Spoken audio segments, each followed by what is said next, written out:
12 March 2026 বৃহস্পতিবার সকাল 11টা।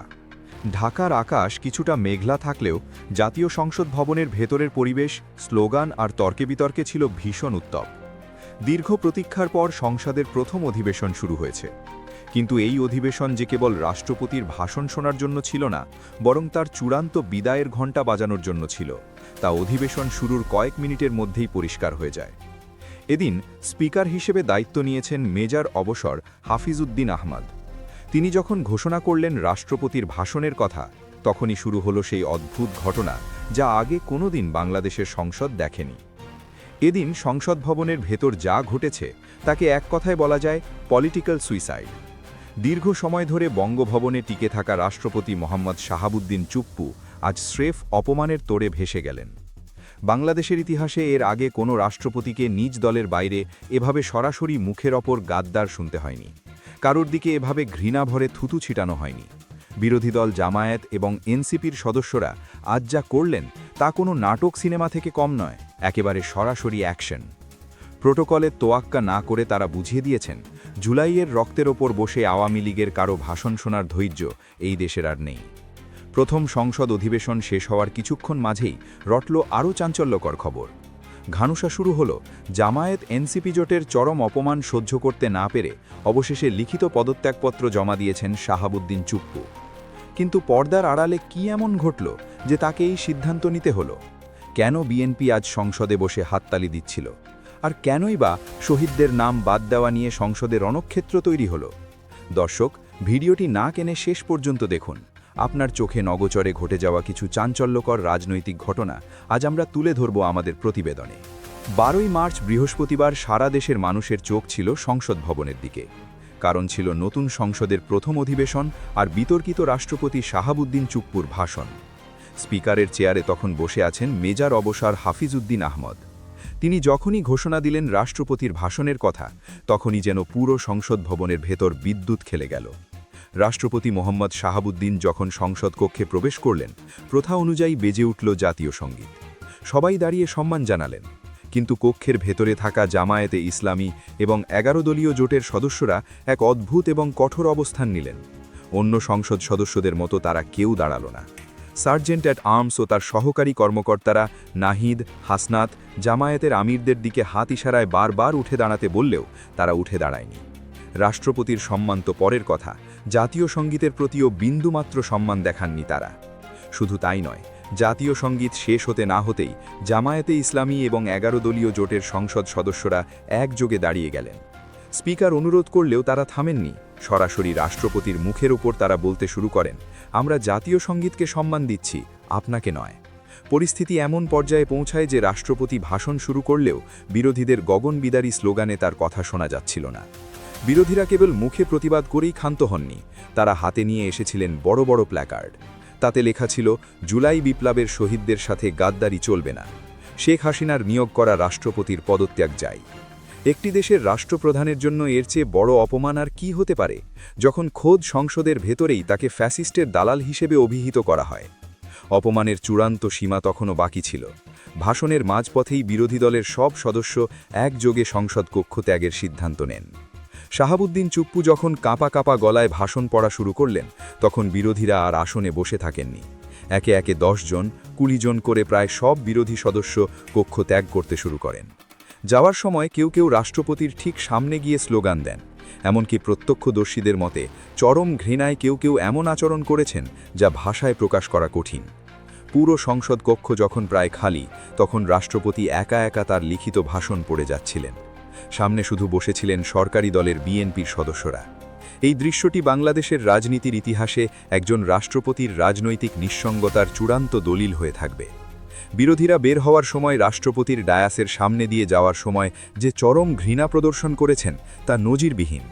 কেউ কেউ সরাসরি চিৎকার করে তাকে ফ্যাসিস্টের দালাল বলে গালি দেন। কক্ষ প্রায় ফাঁকা হয়ে গেলেও রাষ্ট্রপতি কাঁপা কাঁপা গলায় ভাষণ পড়ে যাচ্ছিলেন। সামনে শুধু বিএনপির সদস্যরা বসেছিলেন, যারা মাঝে মাঝে হাততালি দিচ্ছিলেন। এই হাততালি কি সমর্থন নাকি উপহাস, তা নিয়ে প্রশ্ন রয়েই যায়। এখন মানুষের মনে প্রশ্ন জাগতে পারে, কেন একজন রাষ্ট্রপতির প্রতি এই পরিমাণ ক্ষোভ? উত্তর লুকিয়ে আছে তার ইতিহাসে। শাহাবুদ্দিন চুপ্পু কখনোই একজন নিরপেক্ষ ব্যক্তি ছিলেন না। 1967 সাল থেকে তিনি পাবনা এডওয়ার্ড কলেজ ছাত্রলীগের সাধারণ সম্পাদক ছিলেন। এরপর জেলা ছাত্রলীগের শীর্ষ পদে ছিলেন। 1975 সালে বঙ্গবন্ধু তাকে বাকশালের যুগ্ম সম্পাদক মনোনীত করেছিলেন। বিচারপতি হওয়ার পরও তার ভেতরে আওয়ামী লীগের আনুগত্য স্পষ্ট ছিল। 2001 সালে বিএনপি জামায়াত জোট সরকারের সময় আওয়ামী লীগ নেতাকর্মীদের ওপর হামলার তথাকথিত তদন্ত করে তিনি শেখ হাসিনাকে তুষ্ট করেছিলেন। 2011 থেকে 16 সাল পর্যন্ত দুদক কমিশনার হিসেবে তিনি পদ্মা সেতুর দুর্নীতি মামলা থেকে শেখ হাসিনাকে রক্ষা করেছিলেন, যার পুরস্কার হিসেবে 2022 সালে সরাসরি আওয়ামী লীগের উপদেষ্টা পরিষদ থেকে তাকে বঙ্গভবনে পাঠানো হয়। এই দীর্ঘ দলীয় আনুগত্যই আজ তার জন্য কাল হয়ে দাঁড়িয়েছে। 5 অগস্ট 2024 বিপ্লবের পর যখন শেখ হাসিনা দেশ ছেড়ে পালালেন, তখন নৈতিকভাবে শাহাবুদ্দিনের পদত্যাগ করা উচিত ছিল, কিন্তু তিনি গদিতে আঁকড়ে ছিলেন। শুধু তাই নয়, কয়েক মাসে তিনি বারবার অন্তর্বর্তী সরকারকে বিব্রত করার চেষ্টা করেছেন। তিনি একবার দাবি করেছিলেন শেখ হাসিনার পদত্যাগপত্র তার কাছে নেই, যা ছিল চরম মিথ্যাচার। সেনাপ্রধান নিজেই নিশ্চিত করেছিলেন যে শেখ হাসিনা পদত্যাগ করেছেন। রাষ্ট্রপতি কেন এই মিথ্যা বললেন? জুলাইয়ের শহীদদের আত্মত্যাগকে খাটো করার জন্যই কি এই চাল? এই প্রশ্নটি আজ জামায়াত, এনসিপি এবং সাধারণ ছাত্রদের ক্ষুব্ধ করে তুলেছে।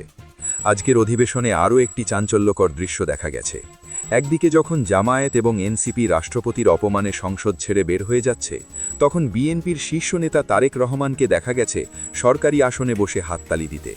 এই হাততালি কি রাষ্ট্রপতির ভাষণের প্রতি সমর্থন, নাকি এটি কোনো বড় রাজনৈতিক সমঝোতার ইঙ্গিত? রাজনৈতিক বিশ্লেষকদের মতে বিএনপি হয়তো একটা সিস্টেমের মধ্য দিয়ে পরিবর্তন আনতে চায়, কিন্তু জামায়াত এবং ছাত্ররা চায় আমূল সংস্কার। এই দুই অবস্থানের মাঝখানে পড়ে শাহাবুদ্দিনের ভাগ্য আজ নির্ধারিত হয়ে গেল। অন্যদিকে সংসদের প্রথম অধিবেশনে শোক প্রস্তাবের সময়ও এক বড় বিতর্ক তৈরি হয়েছে। জুলাই বিপ্লবের অন্যতম অগ্রনায়ক এবং ইনকিলাব মঞ্চের সাবেক প্রবক্তা শহীদ শরীফ ওসমান হাদির নাম রহস্যজনকভাবে সরকারি দলের শোক প্রস্তাব থেকে বাদ দেওয়া হয়। কেন এই অবহেলা? যে হাদি রাজপথে রক্ত দিলেন, তার নাম নিতে বিএনপির অনীহা কেন? এই সময় রুখে দাঁড়ান বিরোধী দল নিপর নেতা সৈয়দ আবদুল্লাহ তাহের। তিনি সরাসরি অভিযোগ করেন যে শহীদদের নাম নিয়ে রাজনীতি করা হচ্ছে। তিনি কেবল হাদির নামই নয়, বরং আল্লামা দেলোয়ার হোসেন সায়েদি এবং মাওলানা মতিউর রহমান নিজামীর নামও অন্তর্ভুক্ত করার দাবি জানান। শেষ পর্যন্ত স্পিকার বাধ্য হয়ে দাবিগুলো মেনে নেন, কিন্তু এর মাধ্যমে বিএনপির রাজনৈতিক এজেন্ডা জনগণের সামনে প্রকাশ হয়ে যায়। এছাড়াও আজকের অধিবেশনে স্পিকার হিসেবে মেজর অবসর হাফিজউদ্দিন আহমদের নিয়োগ ছিল দেখার মতো। একসময় যাকে বিএনপি থেকে কারণ দর্শানো নোটিশ দেওয়া হয়েছিল, আজ তিনি তারেক রহমানের সবচেয়ে বিশ্বস্ত ব্যক্তি হিসেবে সংসদের অভিভাবক। অন্যদিকে ডেপুটি স্পিকার হিসেবে নিয়োগ দেওয়া হয়েছে অ্যাডভোকেট কায়সার কামালকে। এই নিয়োগটি সবচেয়ে বেশি বিতর্ক উস্কে দিয়েছে। অভিযোগ রয়েছে কায়সার কামাল জুলাই বিপ্লবের শহীদ শরীফ ওসমান হাদির খুনিদের পক্ষে আদালতে আইনি লড়াই করেছিলেন। শহীদদের খুনিদের আইনজীবীকে যখন ডেপুটি স্পিকার বানানো হয়, তখন বিপ্লবের চেতনা কতটা সুরক্ষিত সেই প্রশ্ন ওঠা স্বাভাবিক।